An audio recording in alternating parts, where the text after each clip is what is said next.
2010 NBA draft is, in my opinion, the worst draft class of the 2010s, but not necessarily for the reasons you might think. For one, the rest of the decade's pretty loaded with incredible classes, and two, the biggest issue with this group by far, especially at the top, was injuries. But there are a ton of incredibly talented and interesting players from this class, so what happened to the 2010 NBA draft? First is John Wall. He's a #1 ranked high school player in the country going to Kentucky for his freshman season, and he's part of a group of Kentucky guys that are going to continue to come up a lot in this video.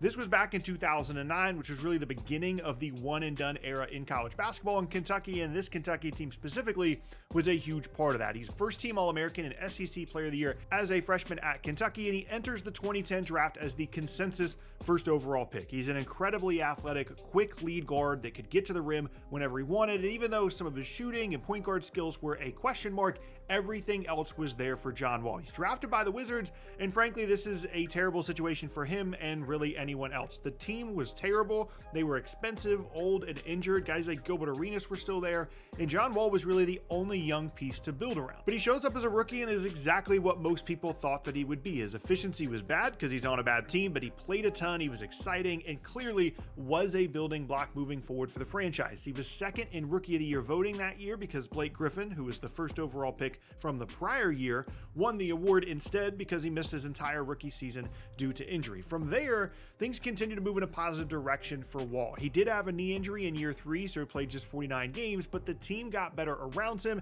adding guys like Bradley Beal, and Wall makes an all-star team in year 4, makes the playoffs, and they win their first round series. And at this point, John Wall is just 23 years old. He's a #1 pick in the draft. He's made an all-star team. He's won a playoff series, and things are looking up in Washington. He never becomes the shooter that he needs to be a truly elite player, but he was impossible to keep out of the paint, had a nice mid-range game, and like I said, was clearly a building block for the Wizards. And everything builds to the 2016-2017 season, which is unquestionably the best Washington Wizards team of the modern era. They have not won 50 games, nor made the conference finals since 1979, and this 2016-17 team is as close as they got to reaching either of those milestones. They won 49 games, they got to the second round of the playoffs all the way to a game 7, and they had a good team. They had John Wall, Bradley Beal, Otto Porter, Kelly Oubre, Bojan Bogdanovic, Marcin Gortat, Ian Mahinmi, who they spent a ton of money on the prior offseason.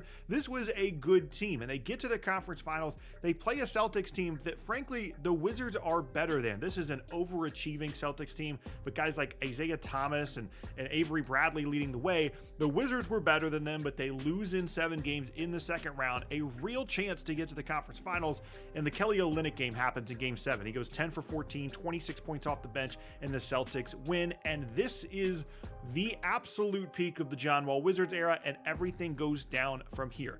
A couple of things happen. One, in that series specifically, it's clear that Wall's really good, but his shooting and lack of shooting is really going to continue to hold him back in high leverage playoff series. The Celtics were just letting him shoot at points in that series, and Beal looked more like the guy as a result moving forward for the Wizards.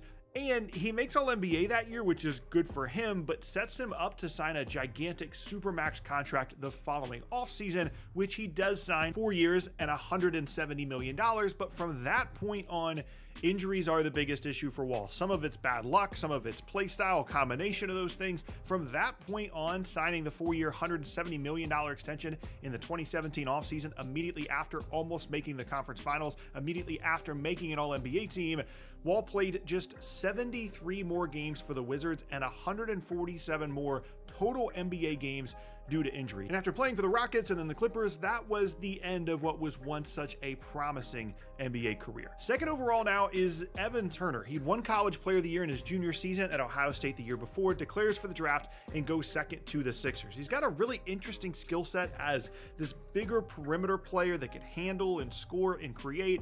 Questions certainly were there about his jump shot. Obviously, the questions around being an older college player. This was a point in time in the NBA where guys like this, 3rd, 4th year college players, were still going in the top 5 regularly at the top of these classes.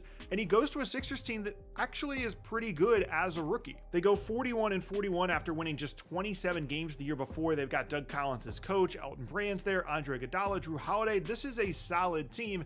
And although Turner wasn't a big contributor, he did show some decent signs. The problem was, after 2 years of him being there, the Sixers did the full Sam Hinkie reset rebuild thing. They traded everybody away, and Turner kind of just got left behind. He never really developed in the way the team wanted him to, and he just wasn't good enough to be on the ball all of the time, and then he also couldn't space off the ball as a shooter, so he gets traded to the Pacers mid-season of his 4th year, just a couple years into the league as the 2nd overall pick.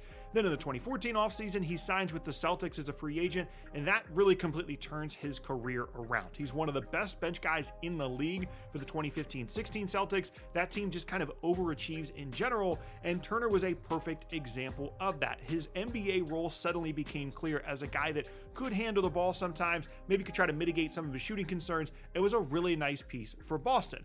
We go into the 2016 offseason for Evan Turner, and he turns those really nice 2 years with the Celtics into a 4-year, $70 million contract with the Portland Trailblazers, which is a crazy number for a bench guy that averages 10 points per game. A lot of this has to do with the summer of 2016. There was a large salary cap and revenue spike within the league, so there was a bunch of money around, and it wasn't just Evan Turner that got a big contract. Ian Mahinmi, who we previously mentioned, got a big contract. A bunch of guys got a ton of money, and Evan Turner cashed in at the exact right time. The Blazers thought that he would be a nice complement for Dame and TJ McCollum as this kind of connecting piece for them, and it just did not work. He never found his role with that team. After a few disappointing seasons in Portland, he ends up getting traded to the Hawks in 2019, and that was the last that we saw of him. A very strange career for a talented player at 2nd overall. Next up now is 3rd overall, and that is Derrick Favors going to the, at the time, New Jersey Nets. He was one of the top high school players in his class, goes to Georgia Tech,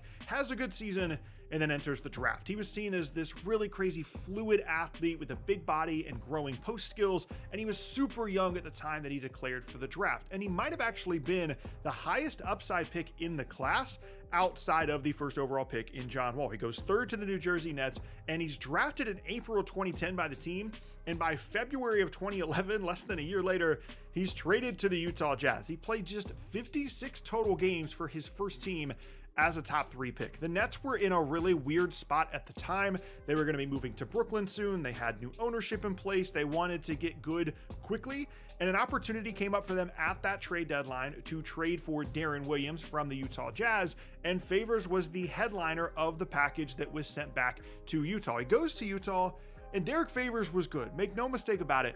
Derrick Favors was a good NBA player. He was a great rebounder, had some offensive skills, he could defend well. He just never did anything great. He never did anything at like an all-star level. And frankly, he's probably just an example of a guy playing in the wrong era. He's a classic like 80s, early 90s power forward that was playing in an increasingly modern era, and he was good but wasn't always the best big on his team, so sometimes his minutes got cut. If you're only trying to play one big at a time, guys like Paul Millsap and then later Rudy Gobert were there, so Favors' role was just kind of always changing, but he was really good.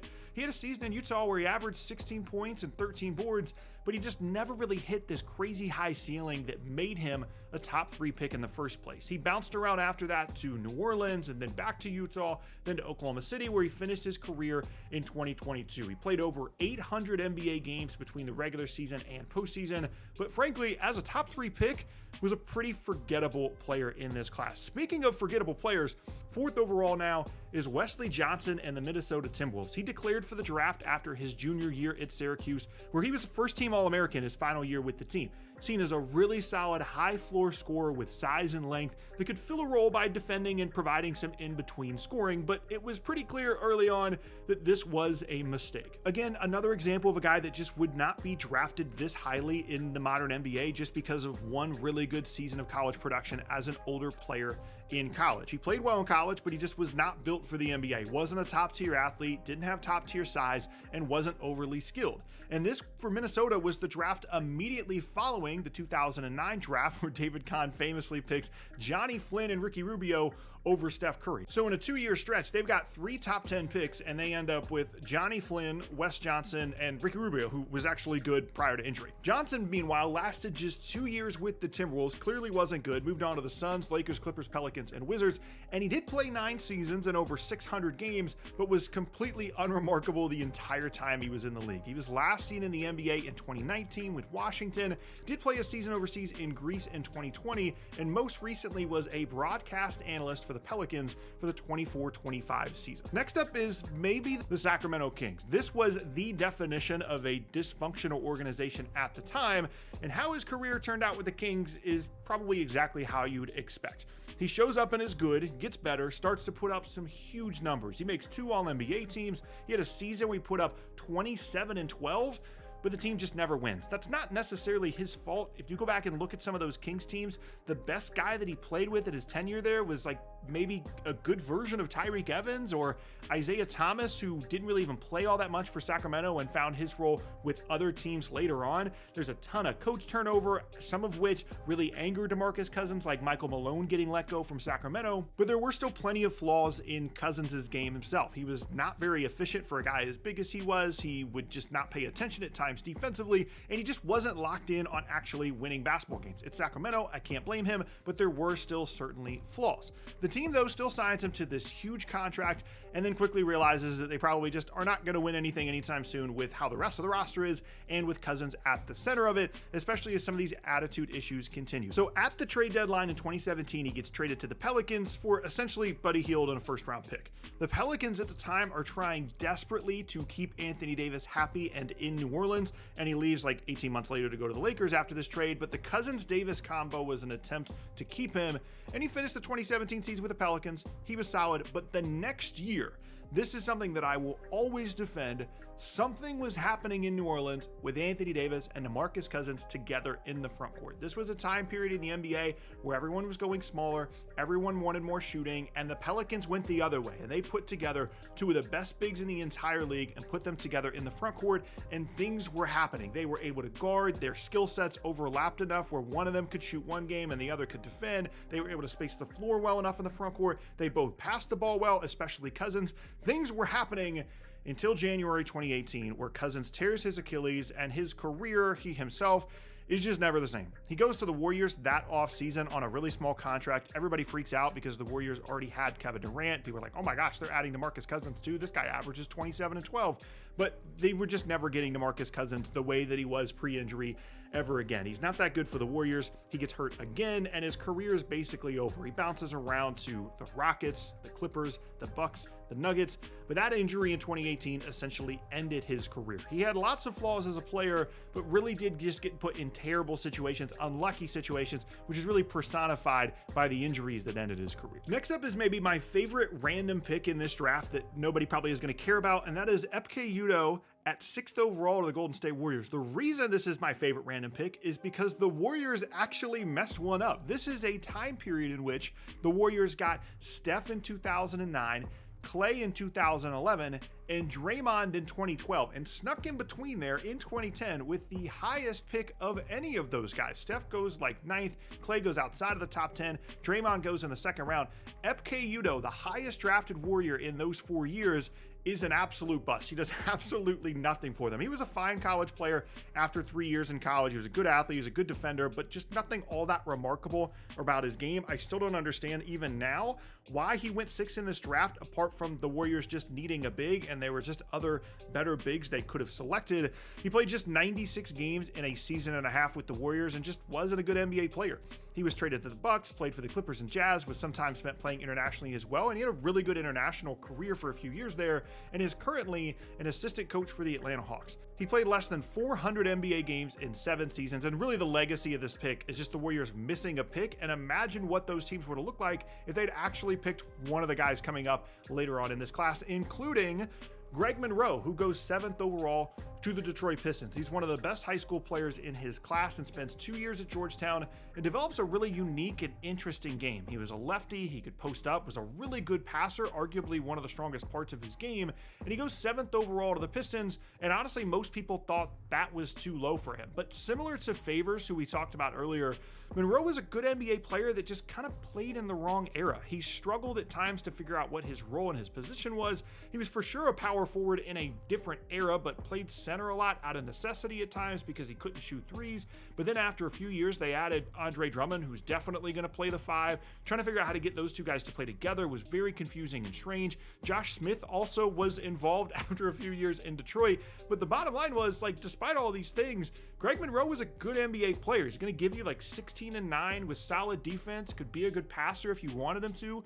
And after 5 seasons with the Pistons, they just kind of moved on to other guys like Andre Drummond. So he signed a 3-year, $50 million contract in free agency with the Milwaukee Bucks, and he was good for them. He was solid year 1, then got moved to the bench in year 2 as a 6th man because athletically he just really started to slow down and had a hard time guarding. It was a little bit of a weird fit on some of those mid-2010s Bucks teams. After 2 years, he was traded to the Suns for Eric Bledsoe and really just kind of bounced around after that. Played for the Suns, Celtics, Raptors, Sixers, Timberwolves, Wizards, and Jazz for the next few years, mixed in with some international play as well, and was last seen in the NBA in the 2022 season, and as of this recording is a player development coach for the New Orleans Pelicans. Next up now at 8th overall is Al-Farouq Aminu to the LA Clippers. He entered the draft as this super high upside, really athletic, rangy wing. He was solid in college, but this was definitely an upside and a potential pick.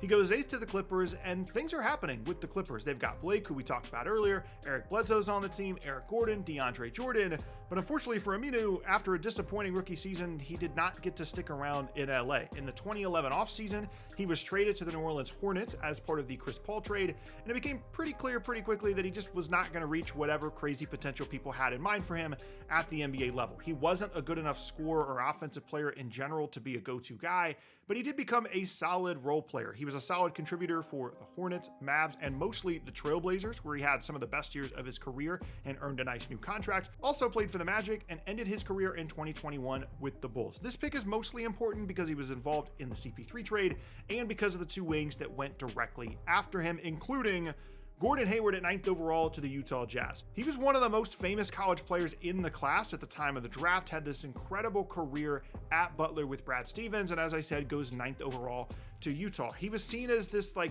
do-it-all kind of player. He could score some, he could shoot some, he could create, guard, handle, rebound, but people didn't know exactly what he was going to be great at. Well, it turns out he was going to be a really, really good NBA player. Funnily enough, it's basically guaranteed that the Pacers, who held the next pick, would have taken Gordon Hayward at 10th overall if he got to them. And Butler, if you didn't know, as a college, is in Indiana, but of course that doesn't happen, and they get their own wing, who we're going to talk about here in a second. Hayward himself got off to a slow start as a rookie, but continued to improve and was an all-star by year 7 on some really good Jazz teams. And then famously enters free agency in 2017, and the Jazz wanted him back on a max contract, but the Celtics and Brad Stevens as head coach jumped in and signed him, and unfortunately, disaster struck for Gordon Hayward. He has a serious leg injury 5 minutes into his Celtics career and was just never the same after that. A bunch of injuries followed as well. Still got a nice new contract with the Hornets in the 2020 offseason and was solid for them, but just never looked like an all-star ever again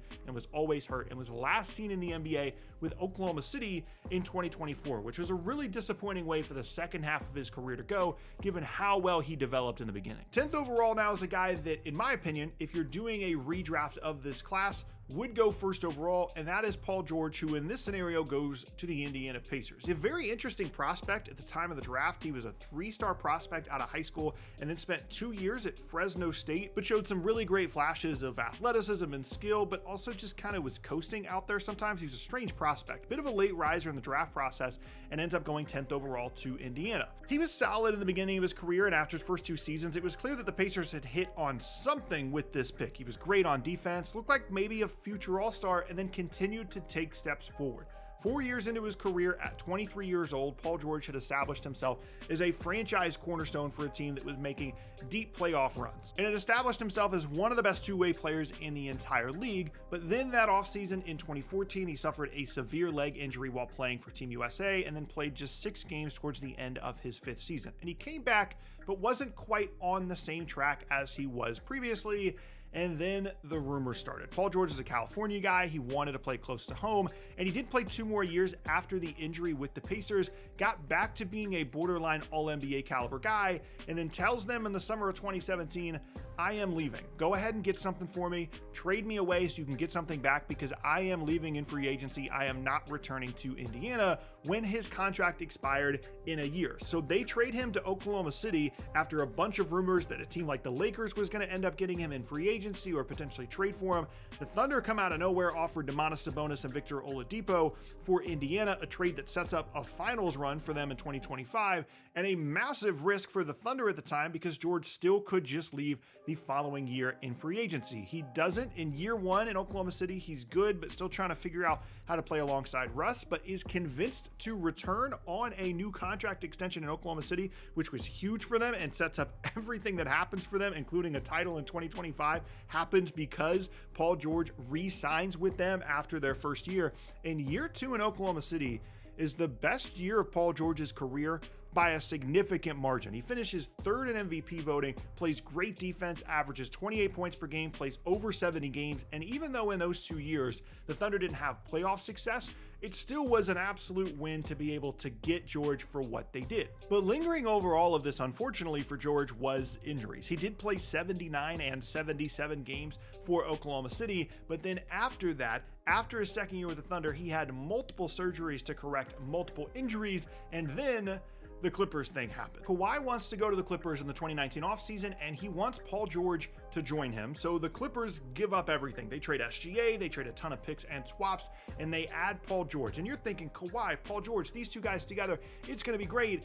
Unfortunately, it just wasn't. Some bad luck, a bad experience in the bubble, a bunch of injuries later. It just did not work for Paul George with the Clippers. He played 48, 54, 31, 56, and then finally 74 games in his 5 seasons with the Clippers, walks in free agency to the Sixers in 2024, plays just 41 games due to injury in his 1 season with them as of this recording, and despite all these things, Paul George still goes number 1 overall in a redraft, in my opinion, especially because of how good he was in the 2018-19 season with Oklahoma City. He was a key guy on multiple teams in Indiana that had playoff success. He's overcome a ton of injuries, but still, if you look at it overall, it's an interesting career, but at times, still somehow you can feel disappointed, even though he's been incredible relative to what you would expect for a guy picked 10th overall in this class in particular. Next up now at 11 overall is Cole Aldrich in the Oklahoma City Thunder. You might have forgotten about this one. It has a 3-year career at Kansas, was an All-American as a junior in his final season with them. He could rebound, he could defend. The Thunder trade for him on draft night, pick him 11th overall.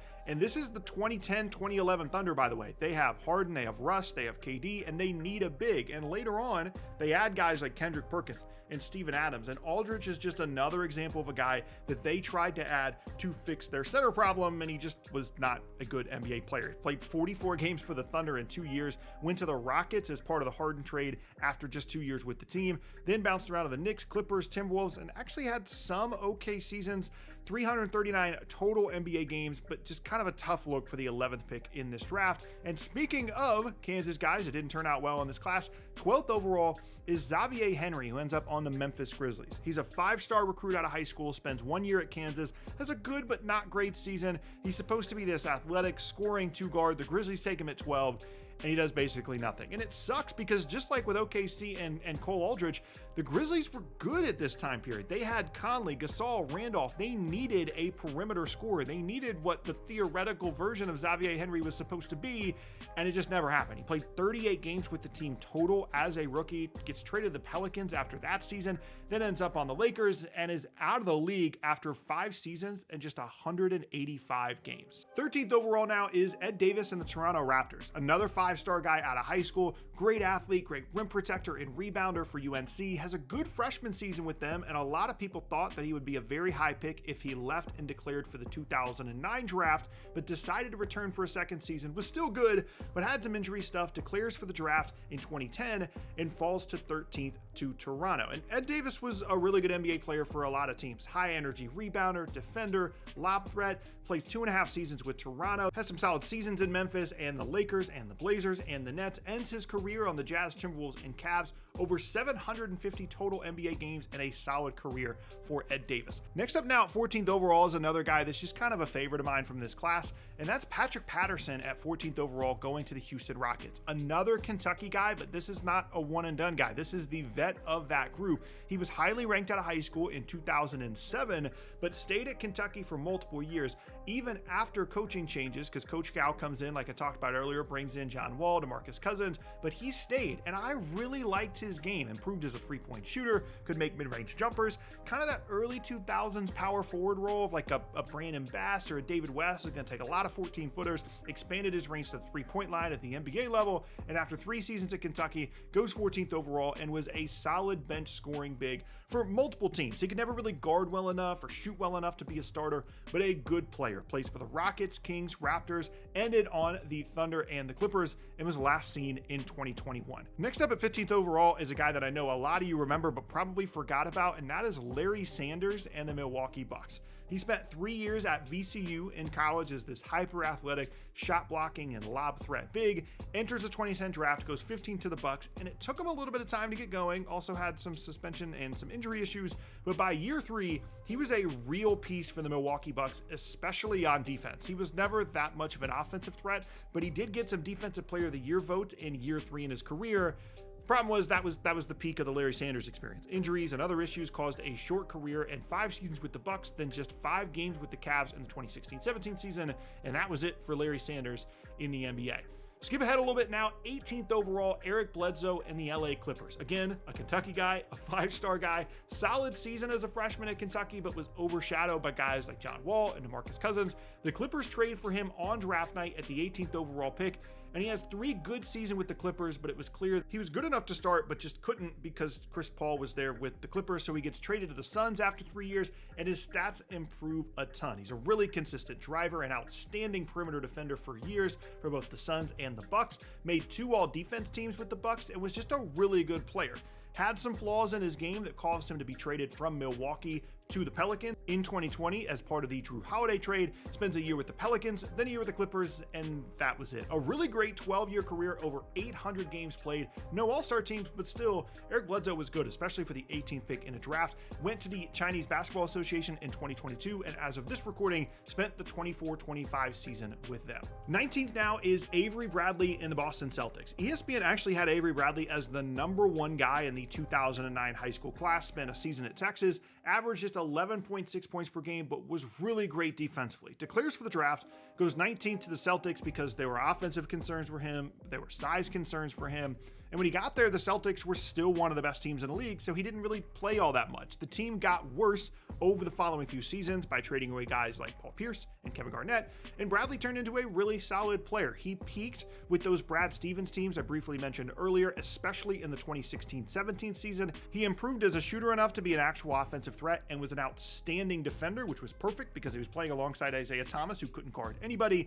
but that was kind of the peak for him and for those Celtics teams as well. In the 2017 offseason, he was traded to the Pistons for Marcus Morris. Then at the 2018 trade deadline, he goes to the Clippers in the Blake Griffin trade, bounced around and found a little bit of a role for a variety of teams. He technically won the 2020 title with the Lakers, although he did not go to the bubble to participate in the playoffs, and was last seen in 2022 with the Clippers. Really good career, especially for where he was drafted. Unfortunately for the 2010 class, that's kind of all of the notable first rounders for the rest of the round. The only other guy in the first round that played more than 500 games is Trevor Booker. Then you go to some other names like Grievous Vasquez, Quincy Pondexter, Jordan Crawford, all of which are interesting, but not enough to cover with a full section here, which means we move on to the second round, 33rd overall, Hassan Whiteside, who goes to the Sacramento Kings. It's hilarious that the Kings ended up with both DeMarcus Cousins and Hassan Whiteside in the same draft. Whiteside was a top 100 high school recruit, goes to Marshall for a season, and shows crazy upside with his size and his shot blocking. Enters the draft, and that upside is enough to get him to 33rd overall to the Kings. He was with the Kings for only 2 seasons, though, and did absolutely nothing. He played 19 games in 2 seasons and washed out of the league. He played internationally for a few seasons and then came back to the NBA in 2014 with the Heat, and that was his breakout. Year 1 in Miami, he averages 12 and 10. Year 2, he leads the league in blocks and makes second team all defense, signs a massive contract that offseason.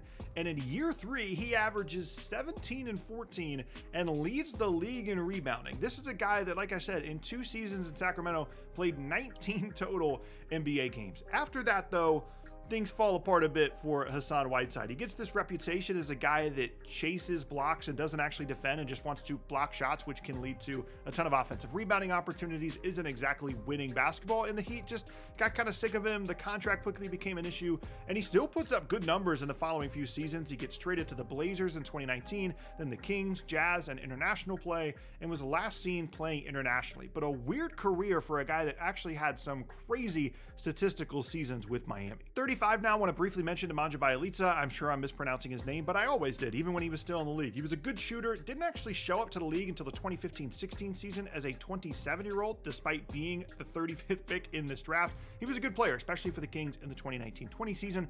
39th overall is Landry Fields to the New York Knicks. He had a really good start to his career as a defender and a role player. He actually made first team all-rookie.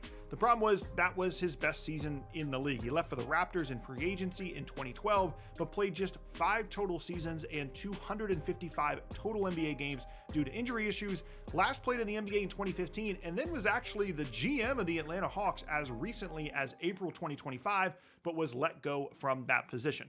40th overall now is Lance Stephenson of the Indiana Pacers. There are some crazy like 1-2 punches of draft selections in this class. We talked about DeMarcus Cousins and Hassan Whiteside to Sacramento. Paul George and Lance Stephenson in the same class for Indiana is pretty incredible. He's an All-American out of high school, but then there were some eligibility questions going into college, bit of a weird recruiting situation, goes to Cincinnati, has a solid season, but there's plenty of questions surrounding Lance Stephenson at the time of the draft, which causes him to fall to 40th overall. Doesn't do much for Indiana in his first few seasons, but has a great 2-year stretch in Indiana starting in the 2012-13 season, has some really good playoff moments as an energy guy, could score, could pass, super talented, but wasn't always incredibly locked in and paying attention. His peak was fun, but unfortunately for him, short-lived. Across 10 seasons and over 600 NBA games, he did play for the Hornets, Clippers, Grizzlies, Hawks, Timberwolves, and Pelicans, but never again reached the peaks that he did with those early on Pacers teams. He was last seen in the NBA in 2022, played internationally after that, and it was announced in May of 2025 that he would be joining the Big 3 League. So Lance Stephenson, fun guy, really cool and interesting career. 55 now, want to briefly mention Jeremy Evans for the Utah Jazz. Didn't do a ton at the NBA level, but did win the 2012 dunk contest, so he's certainly worth mentioning, and went on to have a really good international career as well. Some undrafted guys that need to be mentioned are guys like Ish Smith, Boban Bogdanovic, Lance Thomas, but most importantly, Jeremy Lin. Most of you know this story. Lin did not play very much at all in the beginning of his NBA career. He was on the Knicks and the Warriors, bouncing around between the G League and the Warriors, and then in early 2012, Linsanity happened. Some crazy moments, some game winners, playing out of his mind for a few weeks span when the Knicks basically ran out of guards, and he established basically a full NBA career for himself as a guy completely out of nowhere in the span of a few weeks. He then goes on to join the Houston Rockets in restricted free agency, was good for them, played for the Lakers, Hornets, and Nets, was good at different times for each of those teams, and unfortunately dealt with some injury issues that slowed down his NBA career, ended his career by playing with the Hawks and then the Raptors, where he won the 2019 title to finish his NBA career. But then he went on to play a ton internationally, and as of this recording, continues to play internationally in Taiwan. An incredible and memorable career for an undrafted guy, and that is the 2010 NBA draft.